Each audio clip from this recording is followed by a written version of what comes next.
علیکم نو بایګان صدر یاب صدر صاحب جاني صاحب زه ته راغلي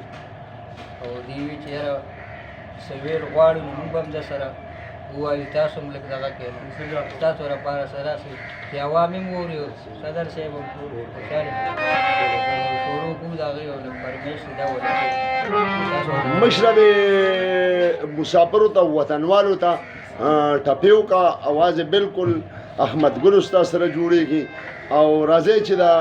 مشر نه لګي ټپی وو دا شی په ډېر تیز نه ها ټپو ته وګورئ